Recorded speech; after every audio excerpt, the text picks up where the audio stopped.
ጌታ ኢየሱስ ጌታ ነው። እግዚአብሔር ይመስገን። ክብር ለኢየሱስ ይሁን። እንግዲህ ስለ መጽሐፍ ቅዱሳዊ ስለሆነ እምነት እየተነጋገርን ነው ያለነው። ያው መጽሐፍ ቅዱስ የሚናገረውን እምነት በተቻለን አቅም ለማስተማር ለመናገር እንሞክራለን። ጌታ ይባረክ። ምክንያቱም መጽሐፍ ቅዱስ በተለይ የአዲስ ኪዳን የአማኞች መጽሐፍ ስለሆነ እምነትን የሚያበረታታ ጥርጣሬን የሚያስወግድ በእግዚአብሔር ላይ መደገፍን ደግሞ በጣም ኢንከሬጅ የሚያደርግ መጽሐፍ ስለሆነ ስለ እምነት ከዚህ ቃል እንማራለን። እግዚአብሔር ይመስገን። ባለፈው ስንማር እንደነበረው እንግዲህ አንድ የተወሰኑ ነገሮችን ተነጋግረን ነበረ።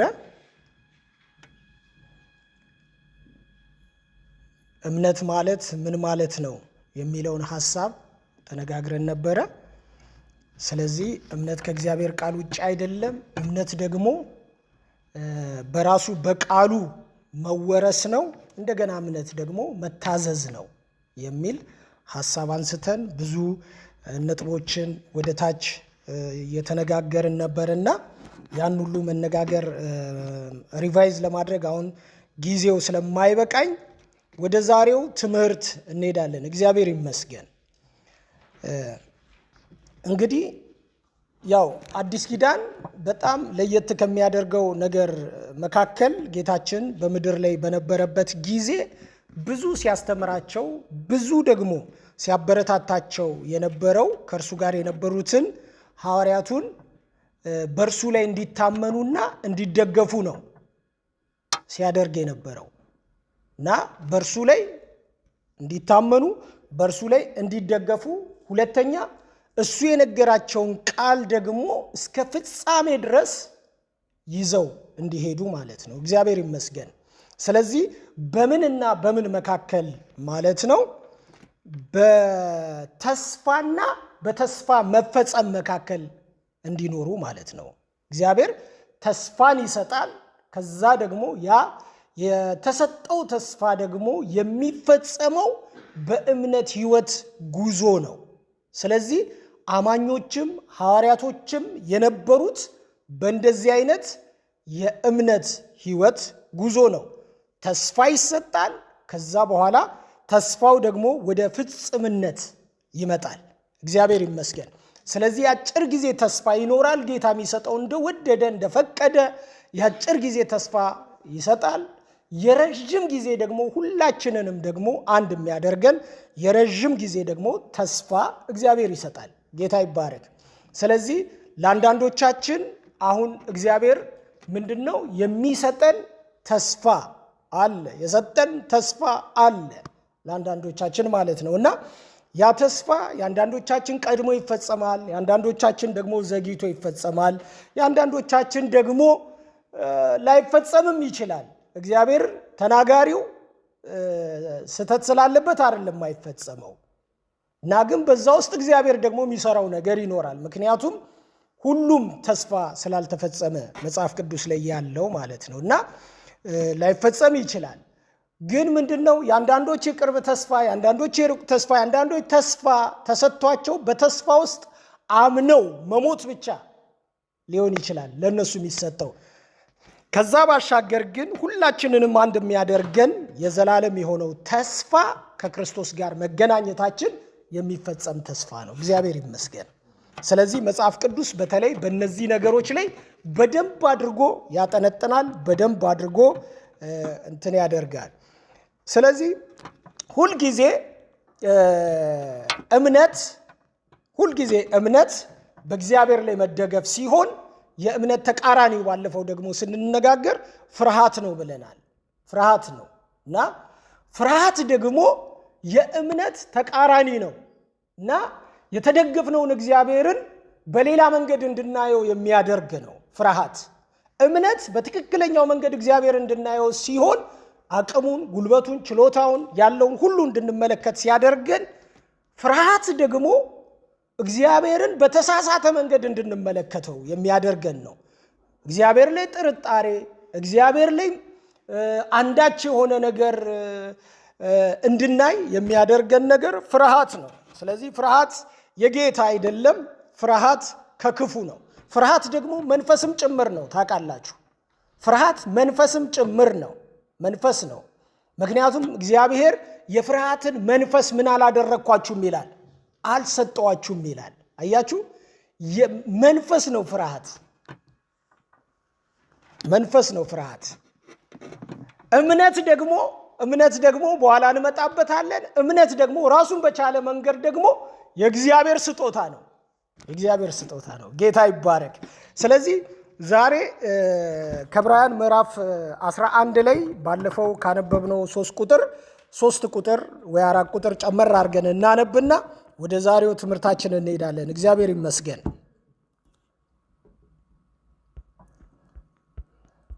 ዛሬ በሶስት ሰዎች ህይወት ላይ ነው አጠር ያለ ጊዜ ለማሳለፍ የምንሞክረው። ዕብራውያን ምዕራፍ 11 ከቁጥር 1 ጀምሮ እንደዚህ ይናገራል። እምነትም ተስፋ ስለምናደርገው ነገር የሚያስረግጥ የማናየውንም ነገር የሚያስረዳ ነው። ለሽማግሌዎች የተመሰከረላቸው በዚህ ነው። ዓለሞች በእግዚአብሔር ቃል እንደተዘጋጁ፣ ስለዚህም የሚታየው ነገር ከሚታዩት እንዳልሆነ በእምነት እናስተውላለን። ከዛ ቁጥር 4 አቤል ከቃየል ይልቅ የሚበልጥን መስዋዕት ለእግዚአብሔር በእምነት አቀረበ። በዚህም እግዚአብሔር ስለ ስጦታው ሲመሰክር እርሱ ጻድቅ እንደሆነ ተመሰከረለት። ሞቶም ሳለ በመስዋዕቱ እስከ አሁን ይናገራል።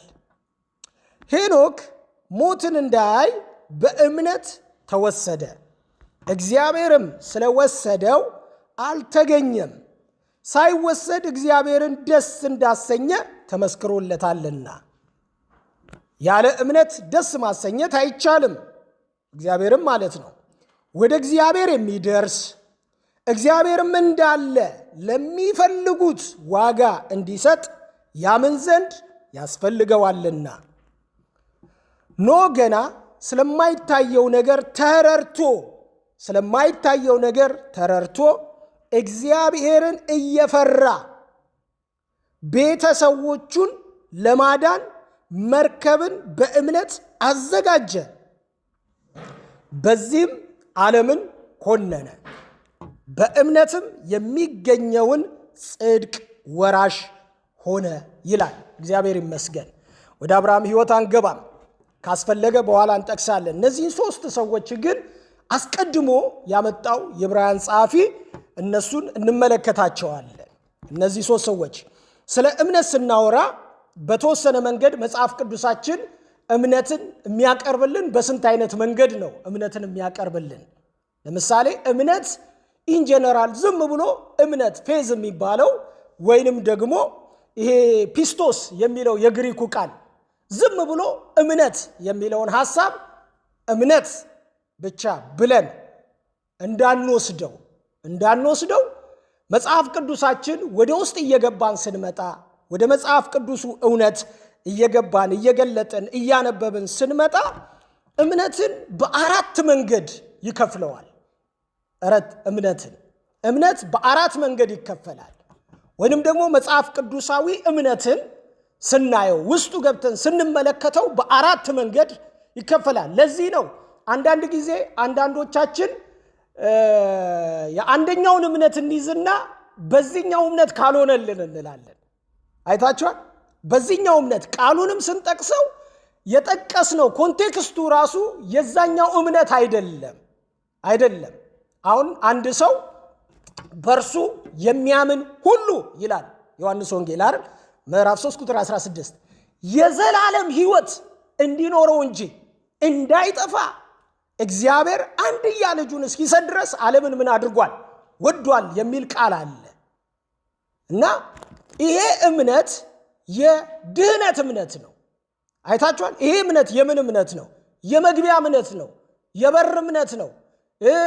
የአዲስ ፍጥረት እምነት ነው። ይሄ እምነት ማለት ነው። ሰዎች አዲስ ፍጥረት የሚሆኑበት የመጀመሪያው እምነት ምንድነው?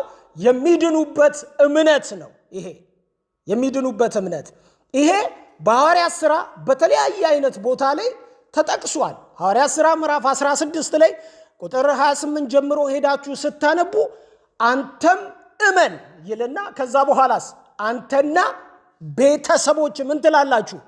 ትድናላችሁ ይላል። እመን ትድናለህ ይላል።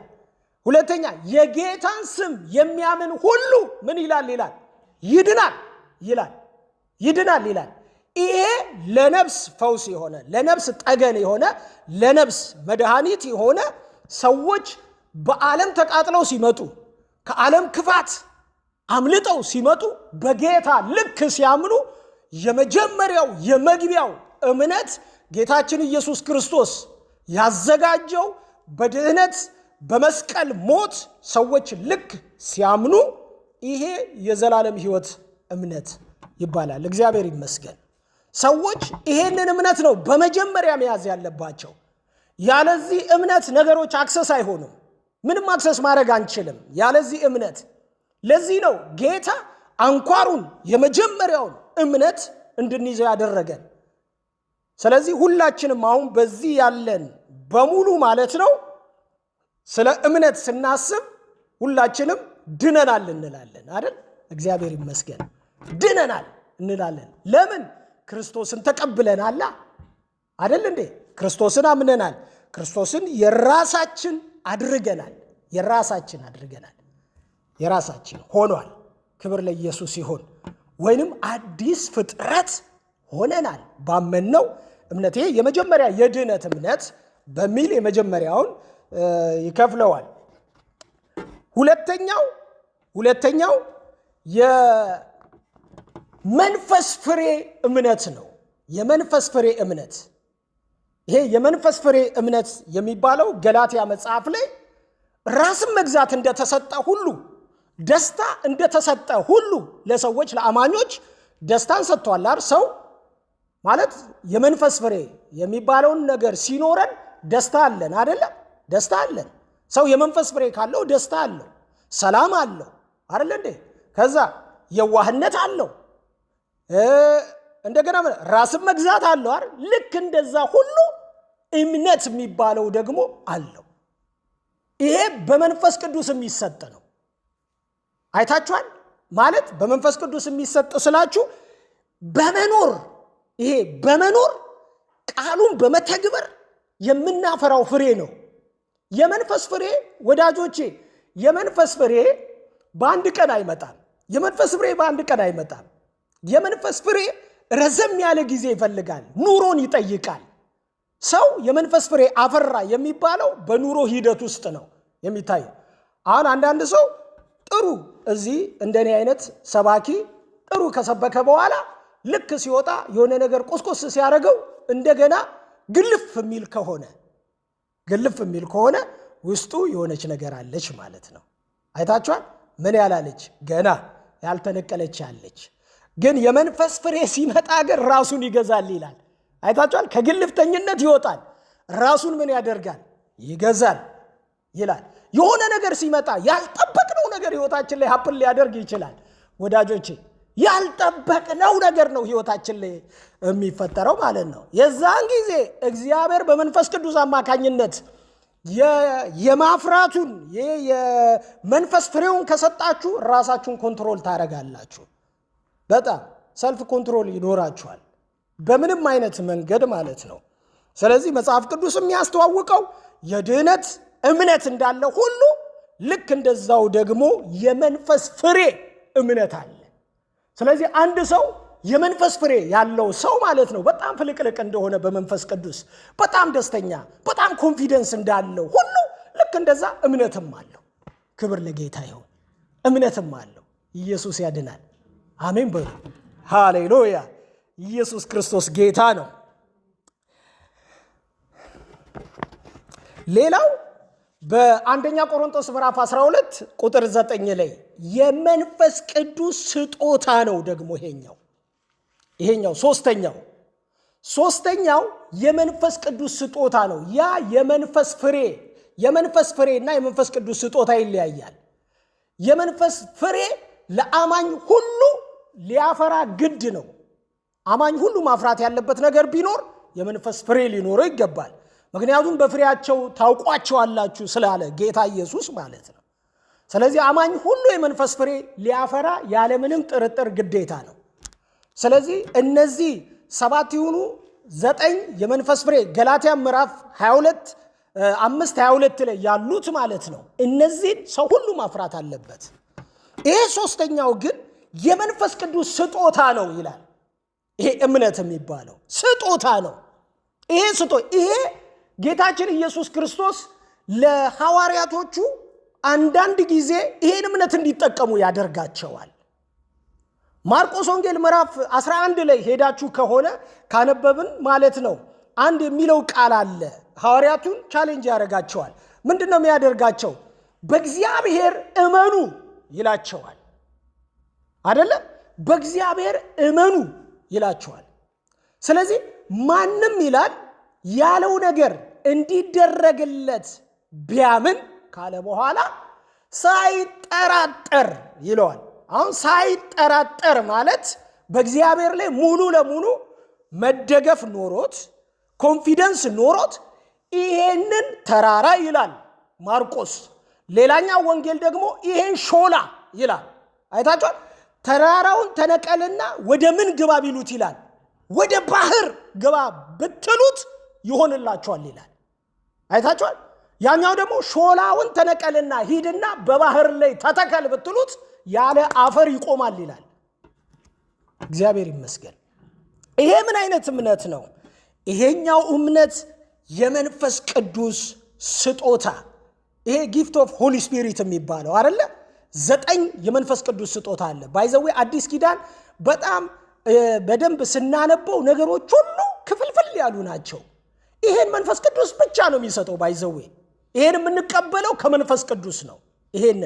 እነዚህ 9ኙን የጸጋ ስጦታ የሚባሉ ልሳን መተርጎም፣ ታምራት የማድረግ፣ አጋንንት የማውጣት፣ እንደገና ደግሞ የእምነት እንደዚህ የእምነት ታምራት የማድረግ እያለ 9 በልሳን የተነገረው መተርጎም የሚለው 9ኙን የሚሰጠው መንፈስ ቅዱስ ነው። ከ9 ውስጥ አንደኛው የእምነት መንፈስ እግዚአብሔር ይሰጣል። ስለዚህ ይሄ ያላቸው ሰዎች ከኛ ለየት ያሉ ናቸው። አሁን ለምሳሌ በእግዚአብሔር ቤት ውስጥ ሁላችንም አንድ ነን ምናምን የሚል አንዳንድ የሆነ እንትን ነገር አለ። ሁላችንም አንድ ነን ባመንበት እምነት በጌታ አንድ ነን። በስጦታ ግን እንለያያለን። እኔና ዘማሪው አንድ አይደለንም። ልንሆን አንችልም። አያችሁ? እኔና ዘማሪው አንድ አይደለንም። ዘማሪው ይዘምራል፣ እኔ አልችልም። በቃ አንድ ነው። እኔና አንድ የፈውስ ስጦታ ያለው ሰው አንድ አይደለም። በአካል ውስጥ ልዩ ልዩ አካሎች ነን። አካሉ ነው አንድ ያደረገን እንጂ ልዩ ልዩ አካሎች ነን። እኔና አስተማሪው አንድ አይደለንም። አያችሁ? ለምን? አስተማሪው ይገነባል፣ በደንብ አድርጎ ይቀጠቅጣል። ምን ያደርጋል? እኔ ጋር ስመጣ ደግሞ እኔ ሌላ ነው ያለኝ ነገር፣ ዘማሪው ያለው ሌላ ነው። ኧረ አሜን በሉ እስቲ። ክብር ለኢየሱስ ይሁን። ስለዚህ በመንፈስ ቅዱስ የሆነው ይሄ እምነት ሲመጣ ከኛ ጋር አንድ አይደለም። ሁላችንም አንድ ነን። ይሄ የስህተት ትምህርት ነው። አንድ አይደለንም። ሁላችንም አንድ አይደለም። ጴጥሮስና ጳውሎስ አንድ አይደሉም። በጣም ልዩነት አላቸው። እስጢፋኖስና ጳውሎስ ልዩነት አላቸው። አይደለም እሱ መዳረሻቸው ልዩነት አለው። ያለ አሕዛብ ይሄኛው ለአይሁዳዊ፣ ጳውሎስ ለአሕዛብ ይሄ ለአይሁዳዊ። ራሱ አካሄዱ የአገልግሎት ስታይላቸው ራሱ ይለያያል። ባይዘው በተለያየ መንገድ የወንጌል አሰባበካቸው ራሱ ይለያያል። ሲኬድ ብዙ ጊዜ እነዛ አይሁዳዊ እየፈለጉ ይሄዳሉ፣ ይሄ ደግሞ አሕዛብ እየፈለገ ይሄዳል። ይለያያል። አያችሁ? እነዛ ከኢዩኤል እየጠቀሱ ይሰብካሉ፣ ይችሉበታል። ጳውሎስ ግን ለማይታወቅ አምላክ የሚል ጽሑፍ አንድ በከተማችሁ ላይ አንብቤ ነበር ይልና በእነሱ ኮንቴክስት ነው የሚገባው። ይለያያል። አንድ አይደለም ወዳጆቼ፣ አንድ ሊሆን አይችልም። ግን አንድ የሚያደርገን ምንድን ነው? በጌታ በኢየሱስ ክርስቶስ ማመናችንና በተሰጠን ቦታ ላይ አክቲቭሊ መንቀሳቀሳችን አንድ ያደርገናል። ክብር ለኢየሱስ ይሁን። ይሄ ማለት የጸጋ መበላለጥ አለ ማለት ነው እንዴ? አይደለም። ይሄ ግልጽ ይታወቅ። ታምራት አድራጊውም እዚህ ጋር ያለ ጢሞቴዎስ የሾመውም ዲያቆን ሁሉም በእግዚአብሔር ቤት ውስጥ አንድ ናቸው። ግን በአገልግሎት ልዩ ስለሆነ በአገልግሎት ይለያያሉ። በቦታ በአካል አተካከል ይለያያሉ። ስለዚህ እዚህ ጋር ያለው እምነት የሚባል ይሄ ስጦታ ያለው አንድ ሰው ቢኖር ጌታችን ኢየሱስ ይህን ተራራ ተነቀልና ወደ ባህር ግባ ብትሉት ያለው አይታችሁታል። በእምነቱ በአፍ ንግግር ቃል ተራራውን ነቅሎ እዛም ያስገባ ማለት ነው። ብትሉት ይሆንላችኋል የተባለው ይሄ እምነት፣ ይሄ ሶስተኛው እምነት ነው። የአንደኛ ቆሮንቶስ ምዕራፍ 12 ከቁጥር 9 ጀምሮ ያለ ከዚህ በፊትም ስንማረው የነበረው እምነት ነው። አራተኛውና የመጨረሻው ይሄ የመኖር እምነት የሚባለው ነው። ይሄ ነው አሁን ዛሬ የምንማረው ይሄንን ነው። የመኖር እምነት ይሏል።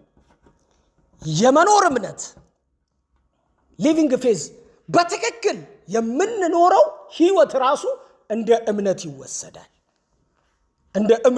ይወሰዳል። ብዙ ጊዜ አይታችሁ ከሆነ የዘፍጥረት መጽሐፍ ላይ ስለ እምነት አያወራም። የዘፍጥረት መጽሐፍ ላይ እምነት የሚባል ነገር አያወራም።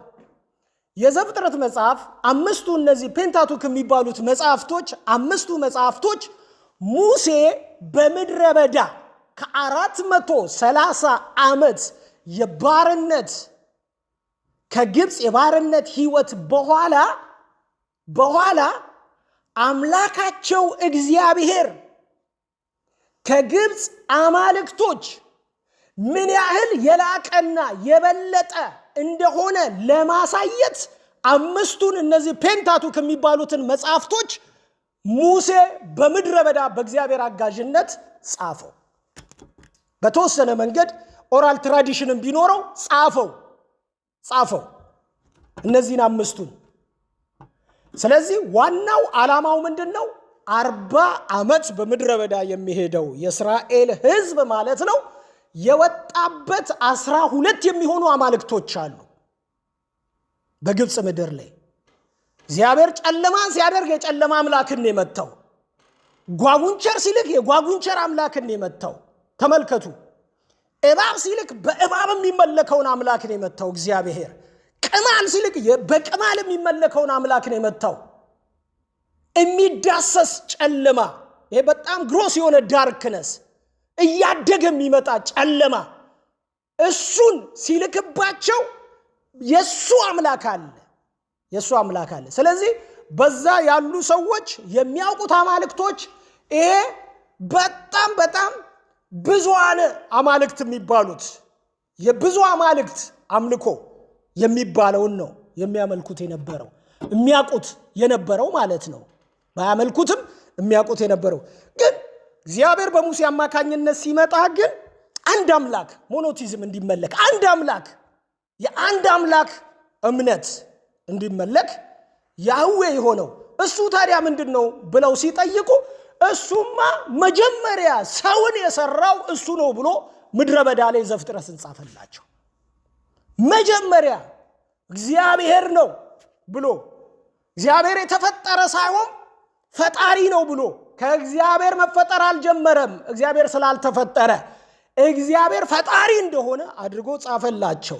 እየቀጠለ ሲመጣ የሰውን አወራረድ፣ እየቀጠለ ሲመጣ እንዴት ሰማያት እንደተሰሩ፣ እየቀጠለ ሲመጣ ሰው እንዴት ኃጢአት እንዳደረገ፣ እየቀጠለ ሲመጣ እንዴት ሰው እንደተሳሳተ፣ እየቀጠለ ሲመጣ እግዚአብሔር እንዴት ተስፋ እንደገባ ለሴቲቱ እንዴት ተስፋ እንደገባላት እየተናገረ፣ እየቀጠለ ሲመጣ አባቶች እንዴት እንደተወለዱ እና አብርሃም እንዴት እንደመጡ ምን ካለ በኋላ ዳይሬክትሊ ጽሑፉን ያመጣውና ወደ እነሱ ህይወት ያመጣዋል።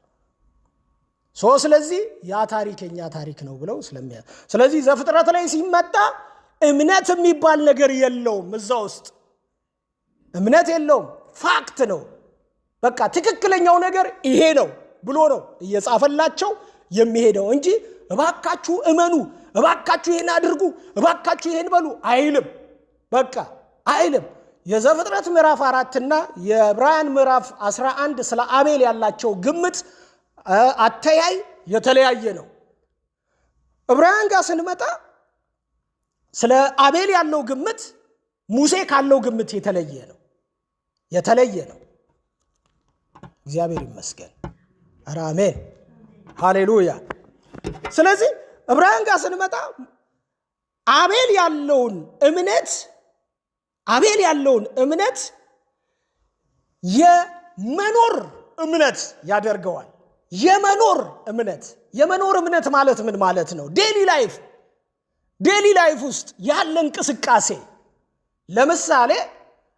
ለምሳሌ አቤል ከቃየል ይልቅ አይደለም የሚለው መጽሐፉ ሲናገር አይደል? አቤል ከቃየል ይልቅ የተሻለ መስዋዕትን ለእግዚአብሔር ምን አደረገ ይላል? አቀረበ ይላል። አሁን ይሄ ህይወት ውስጥ ያለ ነው። ተመልከቱ፣ ህይወት ውስጥ ያለ ኑሮ ነው። ምክንያቱም መስዋዕት ማለት ያንድ ቀን አይደለም። መስዋዕት ሁሉ ጊዜ የሚሰዋ ነው። ምናልባት እነሱ አላቅም በህይወታቸው በአመት አንዴ የሰውት በዛ ጊዜ የነበረ ምንም የሚገልጥ ነገር ስለሌለ አንድ ጊዜ ይሰው አላቅም፣ 5 ጊዜ ይሰው ወይ ደግሞ በየሳምንቱ ይሰው አላቅም። ግን የወርሺፕ ላይፍ አላቸው፣ የአምልኮ ህይወት አላቸው፣ እግዚአብሔር የሚያመልኩበት ህይወት አላቸው። እግዚአብሔር የሚመለክበት ህይወት ደግሞ በመስዋዕት ስለሆነ እግዚአብሔር የሚመለከው። እዚህ ጋር ሲናገር ግን የዕብራውያን ጸሐፊ ሙሴ 4 ነገር ነው ስለ አቤል የሚናገረው። ምን ይላል? አቤል ይላል ተወለደ ይላል አይደል እንዴ? አቤል ተወለደ ነው የሚለው። አቤል ተወለደ። ከዛስ በኋላ አቤል ፕሮፌሽኑን ይናገራል። በግ ጠባቂ ነበረ ይላል። ሁለተኛ ፕሮፌሽኑን ነው የሚናገረው ቀጥታ። ሶስተኛ የአምልኮ ላይፉን ነው የሚያወራው። ሶስተኛ ምን ይላል? አቤል የተሻለ መስዋዕትን አቀረበ ይላል። ሙሴ ነው የሚናገረው፣ ዕብራውያን አይደለም ያለው። መስዋዕትን አቀረበ ይላል። ከዛስ በኋላ አቤል ሞተ ይላል። 4 ነገሮች ነው በቃ በድምሩ ዘፍጥረት ምዕራፍ 4ን ስለ አቤል ስናጠና 4 ነገር ነው የሚናገረው። ዕብራውያን ጋር ግን ስንመጣ እንደዚሁ ዝም ብሎ አያልፈውም። ዕብራውያን የዕብራውያኑን እንመልከተው። መጀመሪያ አዳም ነው። የአዳምን ልጅ ነው ያነሳው። ለምን አዳምን አላስገባውም? በእምነት በኩል አናቅም ለምን እንዳላስገባው። ምክንያቱም የመጀመሪያ ተሳሳች እሱ ስለነበረ ሊሆን ይችላል። ግን ቁጥር 4 እንደዚህ ይላል፣ አቤል ከቃየል ይልቅ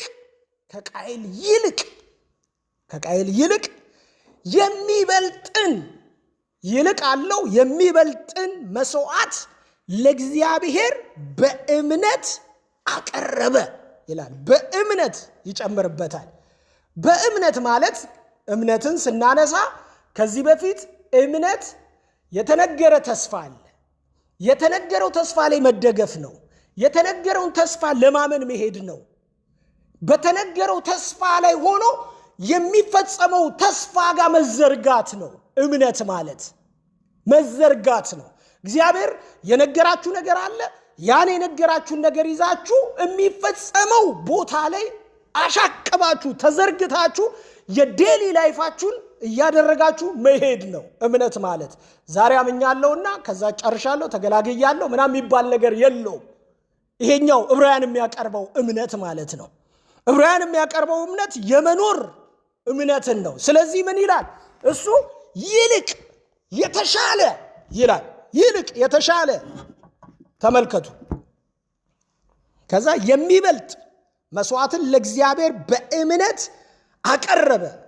ከዛ በዚህም እግዚአብሔር ስለ ስጦታው ሲመሰክር እርሱ ጻድቅ እንደሆነ ተመሰከረለት ይላል። ለካ ሰውየው ጻድቅ ነው።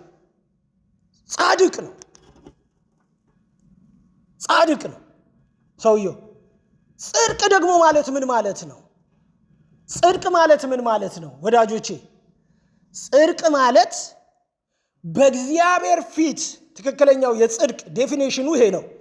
በእግዚአብሔር ፊት ትክክለኛ የሆነ እንደ ቃሉ የሆነ እንደ እርሱ ሐሳብ የሆነ አቋም መያዝ ማለት ነው ጽድቅ ማለት። መጽሐፍ ቅዱስ ስለ ጽድቅ የሚያወራው ይሄንን ነው።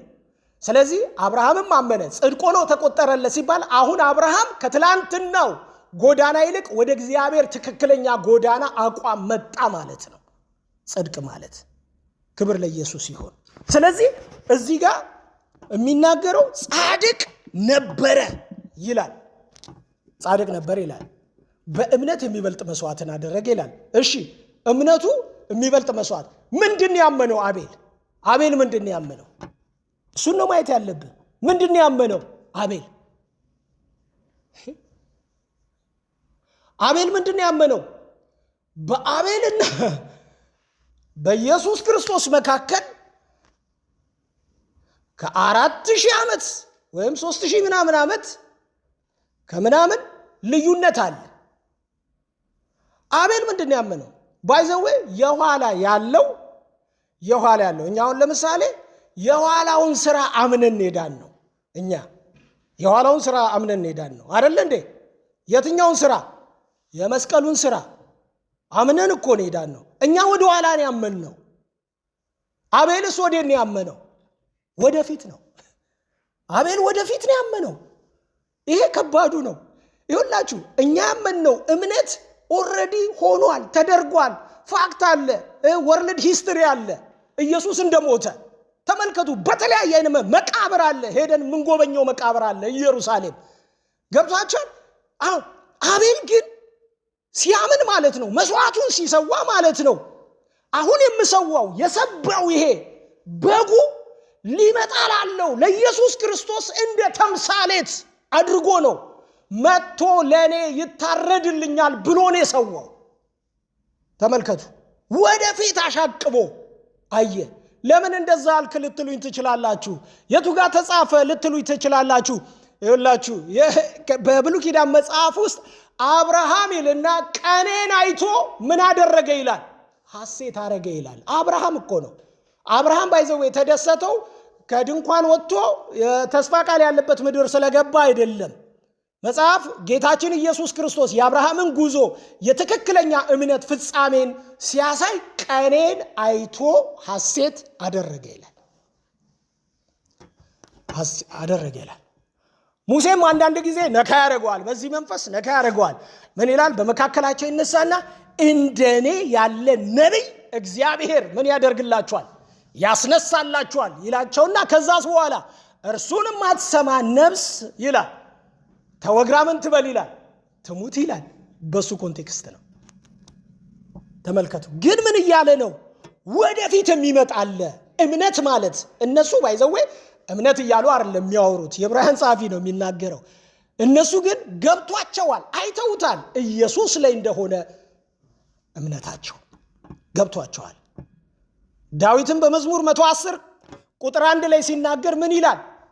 ጌታ ይልና ጌታዬን አይደል እንዴ ጠላቶችን የእግር መረገጫ እስካደርግልህ ድረስ በቀኜ ተቀመጥ አለው ብሎ ለወደፊት ነው የሚናገረው።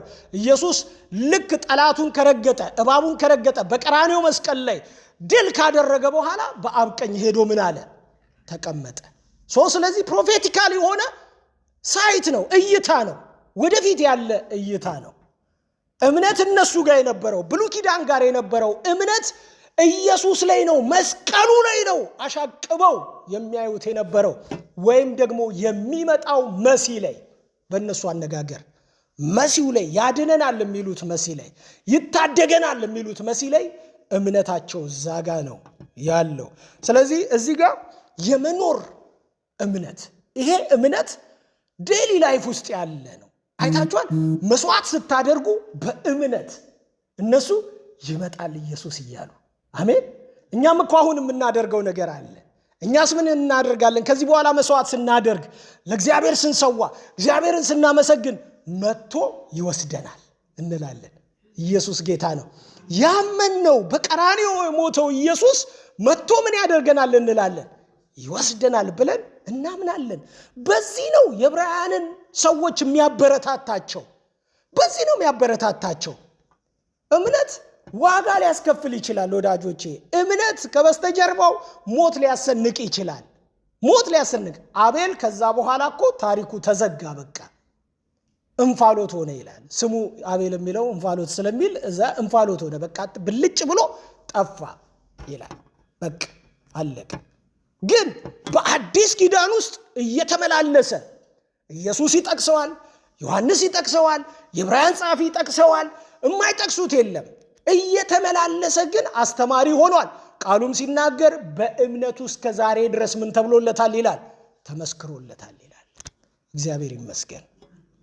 አሜን፣ ሃሌሉያ። በዚህ በዕብራውያን መጽሐፍ ውስጥ አቤል በዕብራውያን መጽሐፍና በዘፍጥረት መጽሐፍ ውስጥ ጭምቅ ስናደርገው ማለት ነው አቤል 3 ነገሮችን ነው በዋና ነገር የሚያደርገው። የመጀመሪያ የተሻለ መስዋዕት፣ የሰባ ፈርስት ላይን ላይ ያለ አይን ውስጥ የሚገባ መጀመሪያ የተወለደውን በግ ለእግዚአብሔር ምን አደረገ? ሰጠ። መጀመሪያ የተወለደውን ለእግዚአብሔር ምን አደረገ? ሰጠ ይላል። ሁለተኛው ስለ አቤል እምነት ሲያወራ እምነት ባይዘዌ እምነት መዘግየት አይደለም። እምነት መጠራጠር፣ እምነት ልክ ሲበራላችሁ ወዲያው የሚል ነገር አለ። ወዲያው ይላል። አቤል መስዋዕቱን ሲያቀርብ ወዲያው ታዘዘ። ባይዘዌ ወዲያው የሚል የለውም እዚህ ጋር ግን ይሄ ኮምፔራቲቭ ስናደርገው ስናነጻጽረው አይታችኋል። እንዲህ አንደኛውን መጽሐፍ ከሌላኛው መጽሐፍ ስናነጻጽረው ነው የምናገኘው ማለት ነው። ለምን ቃየል መስዋዕትን ሲሰዋ ከስንት ጊዜ በኋላ ሰዋ ይላል? ቃሉን ስታነቡት many of time ከብዙ ጊዜ በኋላ ነው የሚለው ቃሉ ሲናገር። ከብዙ እግዚአብሔር ከተናገረ ከብዙ ጊዜ በኋላ ለእግዚአብሔር ስጦታን፣ አምልኮን፣ መስዋዕትን ይዞ እየተንጓተተ መጣ። ከብዙ ጊዜ በኋላ ይላል ቃየል። እግዚአብሔር የተናገረው ለሁለቱም አንዴ ነው። አቤል የመጀመሪያ የተወለደውን ተመልከቱ፣ ፍጥነቱ የመጀመሪያ የሚለው ነው ትክክለኛው። የተወለደውን ለእግዚአብሔር ሰጠ። አይታችኋል። በኩሩን ለእግዚአብሔር ሰጠ ማለት ምን ማለት ነው? ፈጣን የሆነ አምልኮ ነው ይሄ የሚያሳየው። ቃየልስ ከብዙ ጊዜ በኋላ ይላል። አግኝታችሁታል ይህን ቃል ዘፍጥረት ምዕራፍ 4 ላይ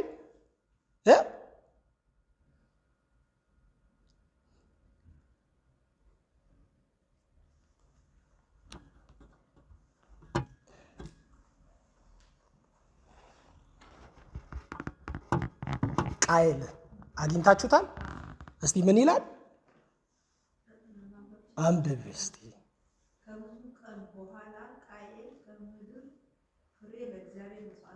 ከብዙ ቀን በኋላ ተመልከቱ። ብዙ ቀን እኮ ቁጥር የለው። ብዙ ቀን ዓመት የለው። ብዙ ቀን ሳምንት የለው። ብዙ ቀን እኮ ስንት ቀን ነው? ብዙ ቀን ማለት ባይዘዌ በሌላኛው አነጋገር ሰውየው ሲመቸው እንጂ እግዚአብሔር በፈለገ ሰዓት አይደለም። አይታችኋል? ሰውየው ሲመቸው ነው። አንዳንድ ጊዜ አንዳንድ ሰዎች ቸርች ለምን አትመጡም ሲል አልተመቸኝም ይላል። እነሱ ሲመቻቸው ነው እንጂ እግዚአብሔር ሲፈልጋቸው አይገኙም። አይታችኋል? እግዚአብሔር ሲፈልገን ወዲያው ክብር ለኢየሱስ ይሁን። ባይዘዌ ይሄንን ነው ውስጡን ነው ማግኘት ያለባችሁ። የተሻለ የሚለው ሐሳብ እኮ ባይዘዌ ሁለቱም መስዋዕት ነው የሰውት። እግዚአብሔር የደምና የጥሬ እንትን የለው። ምክንያቱም ያ ፕሮፌሽናቸው ነው። ይሄኛው በጣም ግራውንድ ቴለር ነው። ይሄኛው ደግሞ እንትን ነው ምንድነው ይሄ ግብርና ውስጥ ያለ ሰው ነው ማለት አርብቶ አደር ነው። ያኛው ገበሬ ነው፣ መሬት ላይ ነው የሚሰራው። ይሄኛው ደግሞ ምን ላይ ነው የሚሰራው? በጎች ላይ፣ ከብቶች ላይ እያባዛ ነው የሚሰራው። ፕሮፌሽናቸው ይለያያል። አያችሁ፣ እግዚአብሔር የፈለገው የሁለቱንም ነው የፈለገው። ያንዱን ብቻ አይደለም፣ የሁለቱንም እግዚአብሔር ይፈልጋል። ሌላም ሶስተኛ ቢኖር ሴት በዛ ጊዜ ቢኖር ሴት የተባለውም ሰው ቢኖር ሌላ ፕሮፌሽን ካለው እግዚአብሔር ያንንም ይፈልጋል። ባይዘው ይፈልጋል። ስለዚህ ግን ልዩነቱ ምንድነው ብለን ስናስብ ይሄኛው ወዲያው በኩሩን አንስቶ ሰጠ ይላል። ይሄኛው ከብዙ ጊዜ በኋላ እምነት ባይዘዌ ጥርጣሬ የሌለበት መንገድ ነው። አየ እነዚህ በቃ ደብል ኩዌሽን የሚባሉ which what የሚባሉ ነገሮች አሉ። ምንድን ነው ማን ነው ምናምን የሚባሉ ማለት እምነት ላይ እነሱ የሉም። እግዚአብሔር ይመስገን። እምነት which የለውም። እምነት what የለውም። when የለውም። እምነት ክራይስት ነው ያለው። ኢየሱስ ጌታ ነው። በቃ ክርስቶስ ነው ያለው። በቃ ኢየሱስ ነው ያለው። አረ ሃሌሉያ! ክብር ለጌታ ለኢየሱስ ይሁን። ወዳጆቼ የመኖር ህይወት ነው። ቶሎ ቅድም እንዳልኳችሁ መጨረሻው አቤል አመነ ሲባል መጨረሻው አቤል ተስፋ ይዞ ነው ያመነው። ተስፋ ይዞ ነው ያመነው። ተስፋ ማን የሰበከው አቤልን? አቤልን ማን የሰበከው? እግዚአብሔር ነው የሰበከው። ባይዘዌ እግዚአብሔር ነው የሰበከው አቤልን። እንዴት እግዚአብሔር አቤልን ሰበከው ስንል ዘፍጥረት ምዕራፍ 3 ላይ ሄደን አይደለ ቁጥር 16 ላይ ስናነብ ምን ይላል? ከሴቲቱ የሚወለደው አይደለም የሚለው የእባቡን ራስ ምን ያደርገዋል? ይቀጠቅጠዋል ብሎ ተስፋ ለፋሚሊው ሰጥቷል። እግዚአብሔር ለፋሚሊው ሰጥቷል። አቤል መስዋዕት ይዞ ሲመጣ የሚቀጠቀጥ እባብ አለ ይላል። ወደፊት ተመልክቶ አየ የሚቀጠቀጥ እባብ አለ ይላል። የሚመታ እባብ አለ ይላል። ለምን? እግዚአብሔር ፕሮሚስ አድርጎኛል። በአባቴ በኩል እግዚአብሔር ፕሮሚስ አድርጎኛል ይላል። ስለዚህ ምንድነው ያንን ነው ለማስፈጸም የሚሄደው።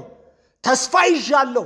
ስለዚህ ከሴቲቱ የሚወለደውን በእምነት በማሻቀብ ነው እሱ መስዋዕትን ያደረገው። የዕብራውያን ጻፊ ሲናገር ይሄንን ነው የሚናገረው። አያችሁ ይሄንን ነው የሚናገረው። ምክንያቱም የእምነታችን ጀማሪና ፈጻሚ ማን ነው? ኢየሱስ ነው። ጅማሬውም ላይ ያለ ኢየሱስ ነው። ፍጻሜውም ላይ ያለው ማን ነው? ኢየሱስ ነው። ወዳጆቼ እምነት የሚለው በዚህ በአቤል ህይወት ውስጥ ይሄ ነው። ልቀጥል። የመኖር እምነት ሄኖክ ሰባተኛ ሰው ነው። ከአዳም ሰባተኛ ሰው ነው። የማቱሳላ አባት ነው። የያሬድ ልጅ ነው። ሄኖክ እዚህ ምድር ላይ የኖረው 365 ዓመት ነው የኖረው። በጣም በልጅነቱ ቲኔጀር እያለ ሞተ የሚባል ሰው ቢኖር ማለት ቲኔጀር እያለ ሄደ የሚባለው ሰው ሄኖክ ነው። ከነ ማቱሳላ አንጻር ከልጁ አንጻር ስናየው ልጁ 969 ዓመት ነው የኖረው ማቱሳላ። አዳም 965 ዓመት ነው የኖረው። ሌሎች የሚኖሩት በዚህ ጊዜ የነበሩ ሰዎች የሚኖሩት 700 900 800 ምናምን 1000 ሞላ የለም። ተመልከቱ። ሄኖክ በጣም ትንሽ የኖረ ግን አኗኗሩን ያጣፈጠ እግዚአብሔር ይመስገን። አኗኗሩን ያጣፈጠ በእግዚአብሔር ላይ የመደገፍ እግዚአብሔርን የመተማመን ህይወት ያለው በእግዚአብሔር ላይ ደስተኛ የሆነ ህይወት ያለው እግዚአብሔር ይመስገን። አሜን። የዘፍጥረት ጸሐፊ አካሄዱን ከእግዚአብሔር ጋር አደረገ ይላል። እሱን ይናገራል በቀጥታ አካሄዱን ከእግዚአብሔር ጋር አደረገ ይላል። ግን አምኖ አይልም። የዘፍጥረቱ ምዕራፍ 5 ላይ ማለት ነው። ተመልከቱ። የዕብራውያኑ ግን ሲናገር ተመልከቱት።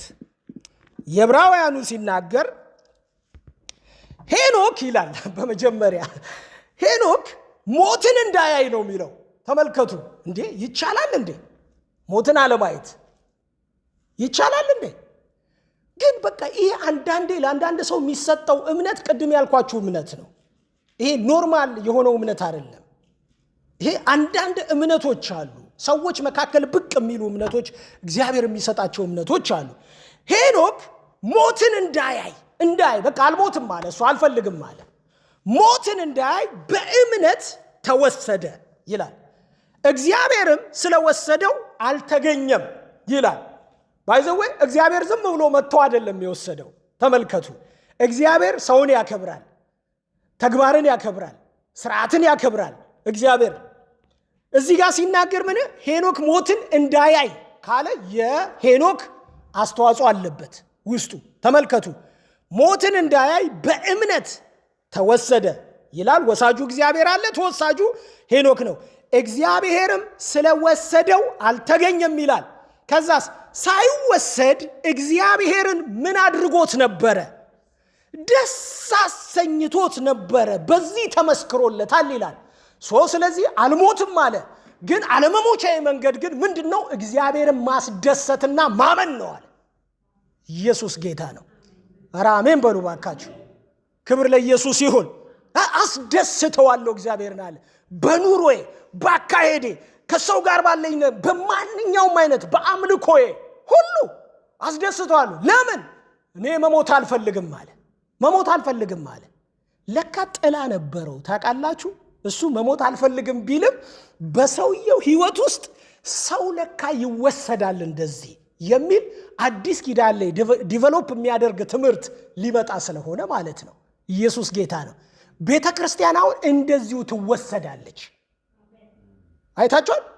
ምክንያቱም አካሄዷ ከጌታ ጋር ስለሆነ ይመጣና ጌታ ይወስዳታል። ተወሰደ የሚለው ባይዘዌ ሞተ ማለት አይደለም። በማቴዎስ 24 ላይ አንዷ ስትፈጭ አንዷ ትወሰዳለች፣ ሞት ሊሆን ይችላል። ይሄኛው ግን ተወሰደ የሚለው ከነ አካሉ ነው። እግዚአብሔር ወስዶታልና አልተገኘም ነው የሚለው። ክብር ለኢየሱስ ይሁን። በቃ ምድር ላይ የለም፣ መቃብር ስፍራ የለም ሰውየው። ለምን? አስቀድሞ አምኗል። አስቀድሞ መልካምን ነገር አድርጓል። አካሄዱን ከእግዚአብሔር ጋር አድርጓል አስቀድሞ። ስለዚህ የዕብራውያን ጸሐፊ ሲናገር ምንድን ነው የሚለው? በእምነት ሞትን እንዳያይ ምን ብሏል? አምኗል ነው የሚለን። አምኗል ይላል። ኢየሱስ ጌታ ነው። አሜን።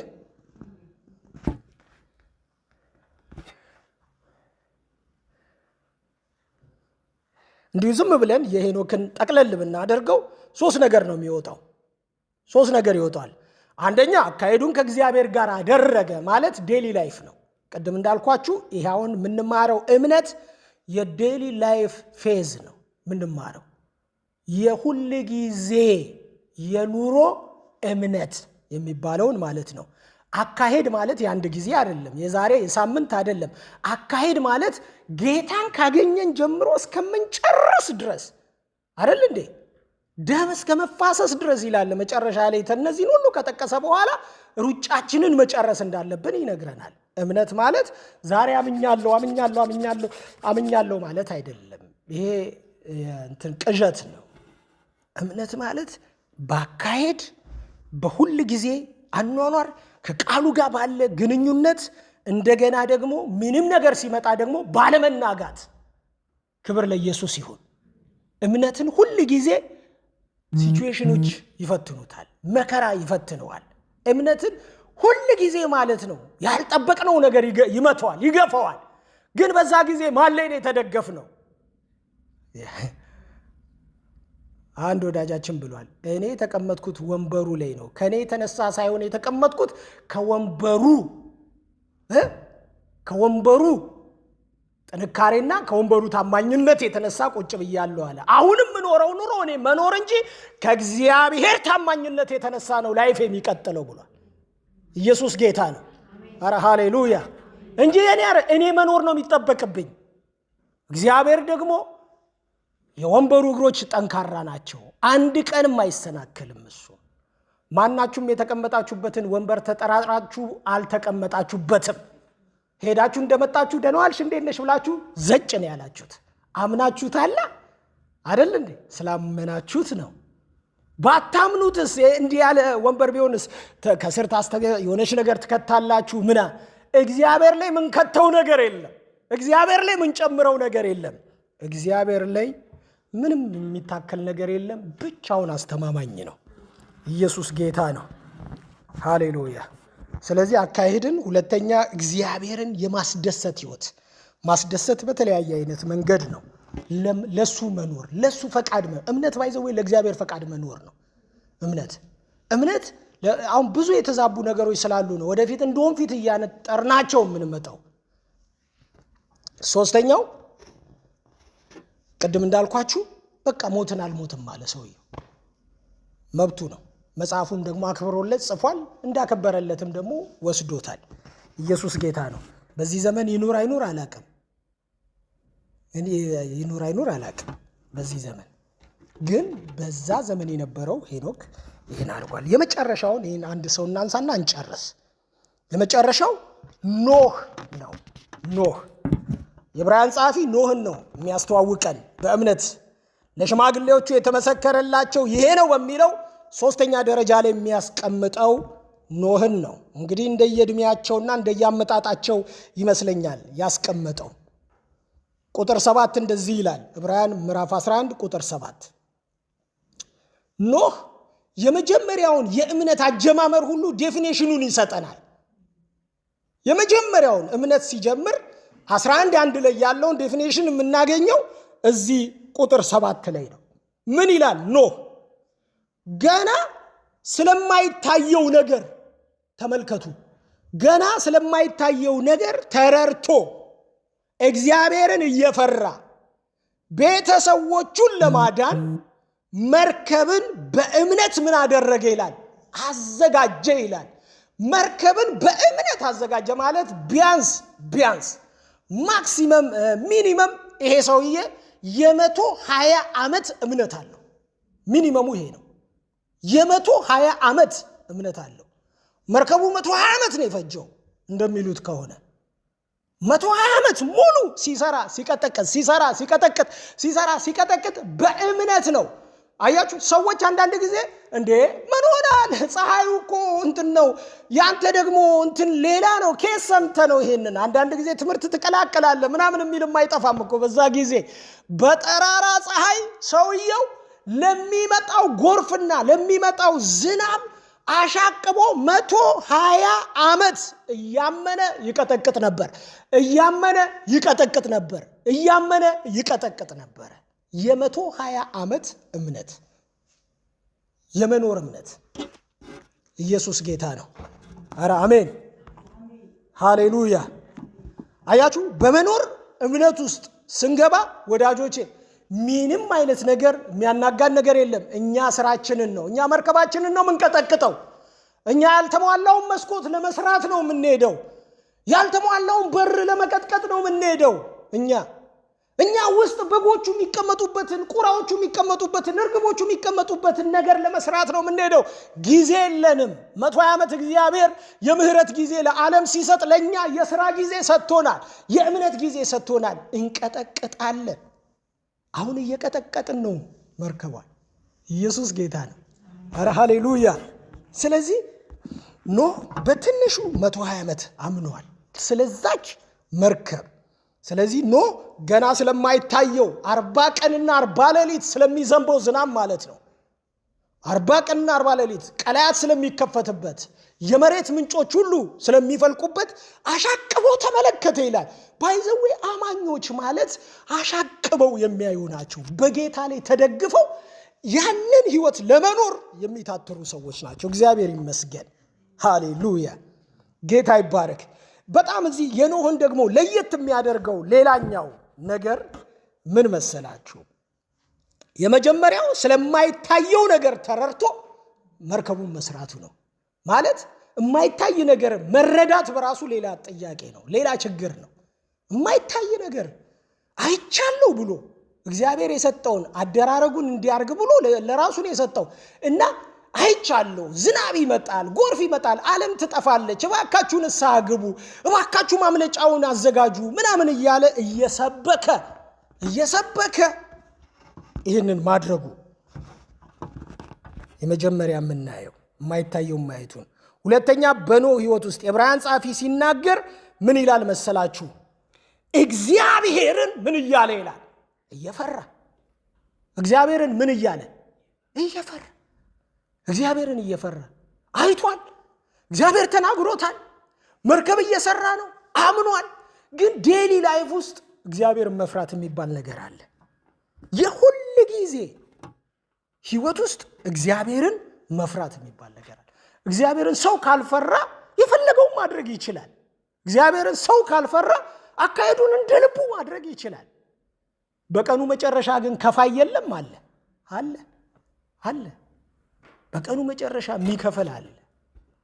ወዳጆቼ ኖህ እግዚአብሔርን እየፈራ አመነ ብቻ ሳይሆን ፈራው እግዚአብሔር። በፈራ እግዚአብሔር ውስጥ ነው ያለው ሰውየው ራሱን እየፈራ። እግዚአብሔር ይመስገን። ኧረ አሜን አሜን። የዚህ የኖህ ቤተሰቦቹን ለማዳን የሚለው ሐሳብ ይሄ በዕብራውያን አነጋገር በጴጥሮስ አነጋገር የሆነ ከጥፋት በመጨረሻው ዘመን ያለ ከሚመጣው ጥፋት ለማምለጥ ያደርገዋል። ጴጥሮስ ለመጨረሻው ዘመን ከመጨረሻው ዘመን ለመትረፊያ ያደርገዋል።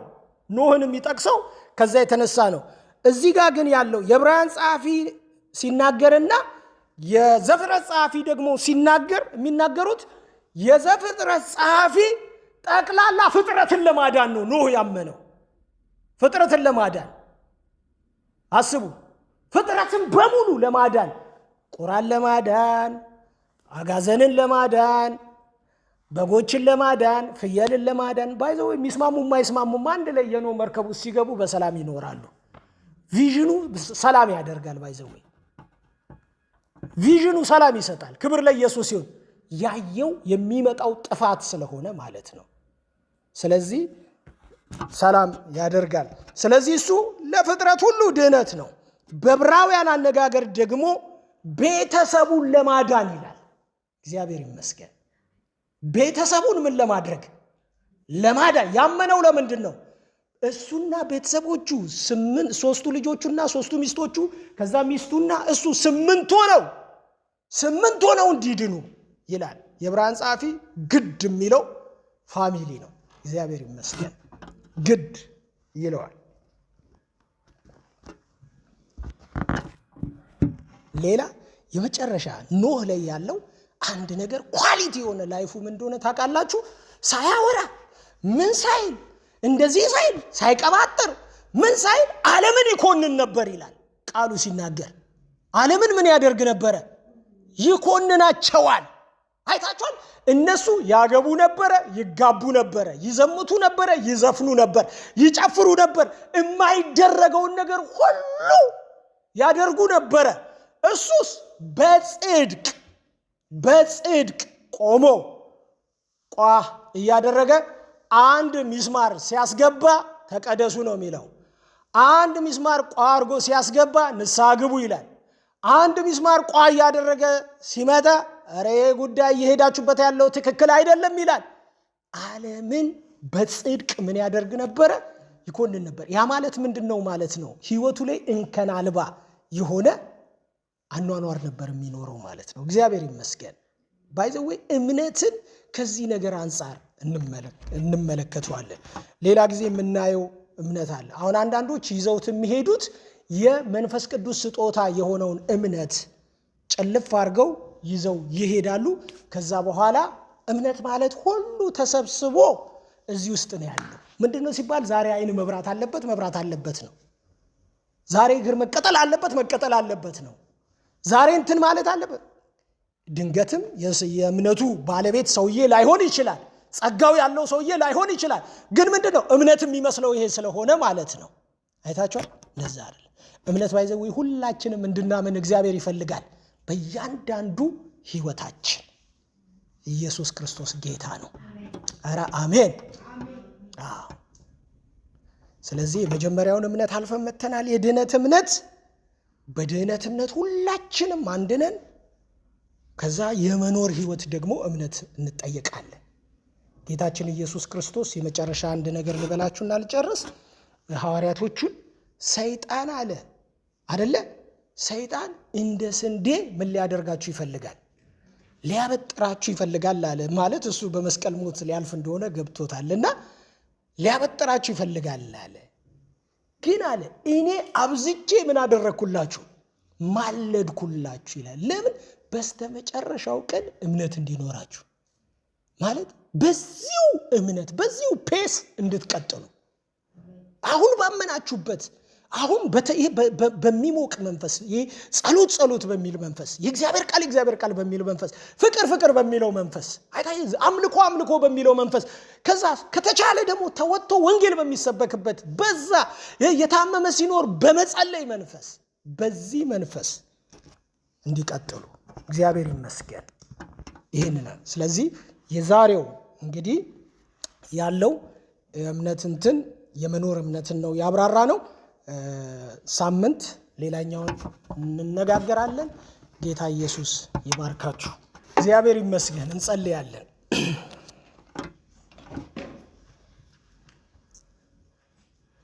ሃሌሉያ ሃሌሉያ። ክብር ለጌታ ለኢየሱስ ይሁን። ወዳጆቼ እግዚአብሔር የሚፈልገው ከእርሱ ጋር አብረን በጥሩ አይነት ትራክ ላይ ቆመን እንድንሄድ ነው የሚፈልገው። ባይዘዌ አካሄዳችን ነው እምነታችን። አካሄዳችን በተለይ ለአማኞች ጌታችን ኢየሱስ ሲናገር በማቴዎስ ወንጌል ላይ በተራራ ላይ ያለች ከተማ ልትሰወር እንደማይቻላት ይላል። እናንተ የዓለም ብርሃን ናችሁ፣ የምድር ጨው ናችሁ። ማንም መብራትን አብርቶ ከእንቅብ በታች የሚያስቀምጥ የለም ይላል። ከዛስ መልካሙን ስራችሁን አይተው የሰማይ አባታችሁን እንዲያከብሩ ብርሃናችሁ በሰው ሁሉ ፊት ምን ይበል ይላል? ይብራ ይላል። የማብራት ተግባር ይጠበቅብናል።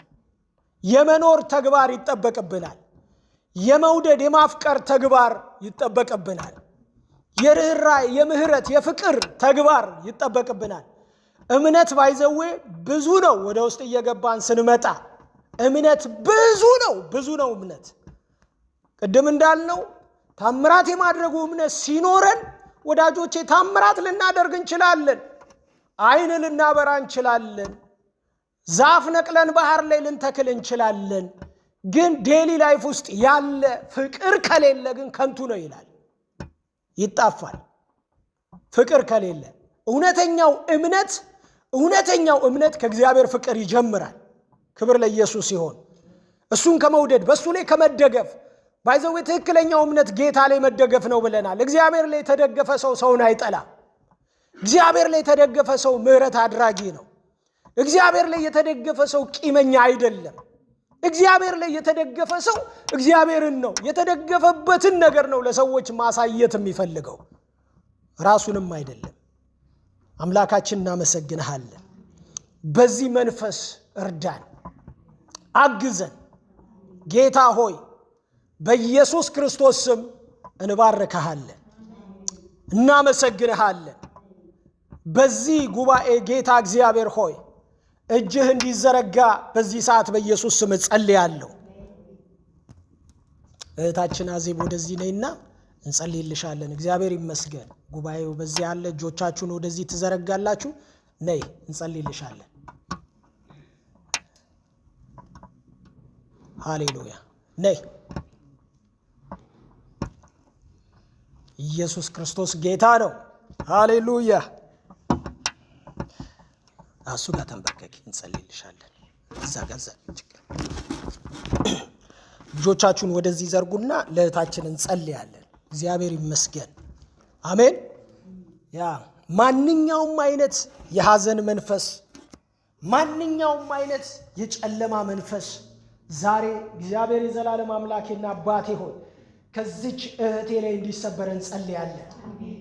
እንዲሰበር እንጸልያለን። እግዚአብሔር ሆይ በኢየሱስ ክርስቶስ ስም መጽሐፍ ሲናገር እንዲህ ተብሎ እንደተጻፈ በቅዱስ ቃልህ እጅህ ይላል በራሪቱን እባብ ወጋች ይላል። ወጋች ይላል። ሰማያት በመንፈስ ውበትን አገኙ። እጅህ በራሪቱን እባብ ወጋች ይላል። ዛሬ እችን እህቴን አታክ የሚያደርግ መንፈስ ሁሉ በኢየሱስ ክርስቶስ ስም እንዲሰበር ጸልያለሁ። በኢየሱስ ስም እንዲሰበር ጸልያለሁ። በጌታ በኢየሱስ ክርስቶስ ስም ፈጽሞ እግዚአብሔር የዘላለም አምላኬና አባቴ ሆይ የዳነችበት እምነት፣ የቆመችበት እምነት፣ የጸናችበት እምነት እግዚአብሔር የዘላለም አምላኬና አባቴ ሆይ ዘላቂ ነው፣ የሚያዋጣ ነው፣ የሚያቆም ነው፣ የሚያስቀጥል ነው። ሁኔታዎች ሳይሆኑ ነገሮች ሳይሆኑ እግዚአብሔር ያስቀጥላል። እግዚአብሔር ያስቀጥላል። ክብር ለኢየሱስ ይሁን። ክብር ለኢየሱስ ይሁን። አብርሃም ማሻቅቦ ክርስቶስን ተመለከተ። አቤቱ ሙሴን ብድራቱን ትኩር ብሎ ተመለከተ ወደፊት። ዛሬም እህታችን ትኩር ብላ እንድትመለከት የሚያድነው ላይ የናሱ እባብ ላይ ብቻ አይደለም የሞተው ኢየሱስ ላይ ዛሬ አይኖቿ እንዲሆኑ በጌታ በኢየሱስ ስም ጸልያለሁ። በኢየሱስ ስም ጸልያለሁ። የከበዳት ነገር ሁሉ ዛሬ ይራገፍ፣ በኢየሱስ ስም ይራገፍ። በጌታ በኢየሱስ ክርስቶስ ስም ሰላም ይሁንላት። ውስጧ በመንፈስ ቅዱስ ኃይል ይጠበቅ። በመንፈስ ቅዱስ ኃይል ነፃ ትውጣ። በኢየሱስ ክርስቶስ ስም ነፃ ትውጣ። እግዚአብሔር አምላኬና አባቴ ሆይ ለታመኑ እጆች አደራ አሳልፈን እንሰጣታለን። በጌታ በኢየሱስ ስም እንሰጣታለን።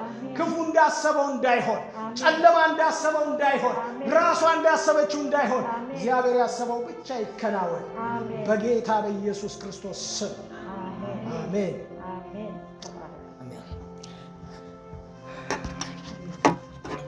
ሃሌሉያ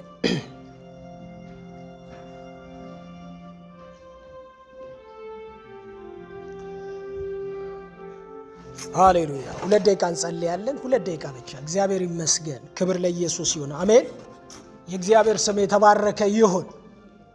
ወዳጆቼ እግዚአብሔር አምላክ በዚህ ጉባኤ በእምነት ሊጎበኘን ፈቃደኛ ነው። በእምነት ሊጎበኘን ዛሬ ውስጣችንን እግዚአብሔር ያነሳሳዋል። ሃሌሉያ። እና ያንዳንዱ ጉዟችን ያንዳንዱ መንገዳችን እግዚአብሔር ላይ መታመን እንዲሆን እግዚአብሔር ላይ መደገፍ እንዲሆን ዛሬ እኔ ለዚህ ጉባኤ ጸልያለሁ። በጌታ በኢየሱስ ክርስቶስ ስም ጸልያለሁ። ጉልበታችን ላይ አይደለም፣ አቅማችን ላይ አይደለም፣ ወጣትነታችን ላይ አይደለም፣ እግዚአብሔር ሆይ ያለን ነገር ላይ አይደለም፣ ልጆቻችን ላይ አይደለም፣ ቤተሰቦቻችን ላይ አይደለም፣ ሚስቶቻችን ላይ አይደለም፣ ባሎቻቸው ላይ አይደለም። እግዚአብሔር ሆይ ምናችንም ነገር ላይ አይደለም። መደገፋችን መታመናችን ባንተ ብቻ ይሆናል። ባንተ ብቻ ይሆናል። አቤቱ እግዚአብሔር የዘላለም አምላኬ ሆይ አንዳንድ ጊዜ ነገር ሲከባቸው የቀደሙ ሰዎችን የእግዚአብሔር ሰዎችን ነገር ሲከባቸው አይኖቻቸው በሌላ ነገር ሲታጠር አይኖቻቸው በሌላ ነገር ሲሞላ ወደ ምድረ በዳ ትከታቸዋለህ፣ ታራግፍላቸዋለህ። እግዚአብሔር የዘላለም አምላኬ ምድረ በዳ ከመግባታችን በፊት አምላኬ እግዚአብሔር አይኖቻችን ባንተ ላይ ፊክስ እንዲሆን በጌታ በኢየሱስ ክርስቶስ ስም እንጸልያለን።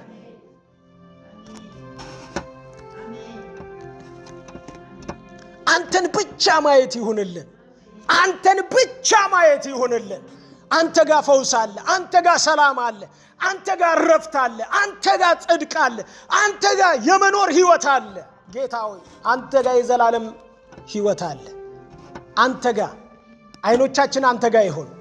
አይኖቻችን አንተ ጋር ይሁን። እግዚአብሔር ሆይ እናምናለን ቃልህን። እግዚአብሔር ሆይ አምናለችና ይላል ጌታ ኢየሱስ ፈውሷን ለማግኘት ሄጄ የቀሚሱን ጫፍ የነካሁት እንደሆነ የደሜ ምንጭ ይቆማል ብላ አምናለችና ይላል። አምናለች ይላል። ኢየሱስ ጌታ ነው። አምናለች። ለምን? ኢየሱስን ከነካሁት እፈወሳለሁ ብላለችና ይላል ቃሉ ሲናገር። ጌታው እንዲህ አይነት ውርርድ እንዲመጣ በመንፈስ ቅዱስ ኃይል መወራረድ እንዲሆን በመንፈስ ቅዱስ ኃይል እግዚአብሔር ሆይ እንዲህ አይነት እምነት እንዲለቀቅ ለኛ የሚጠቅመን በአንዳንዶች ላይ ብቅ እንዲል እግዚአብሔር ለአካሉ የሚጠቅም በአንዳንዶች ላይ ብቅ እንዲል በጌታ በኢየሱስ ክርስቶስ ስም እኔ ጸልያለሁ። በጌታ በኢየሱስ ክርስቶስ ስም ጸልያለሁ። እናመሰግንሃለን። አምናለችና አምናለች። ምንም ክራይቴሪያ የለውም። ባይዘዌ እምነት ምንም ክራይቴሪያ የለውም። ቃሉን ሰምቶ ማመን ነው። ምንም የለውም። ጌታ ሆይ አምናለችና ዛሬ ስለሚሆን እናመሰግንሃለን።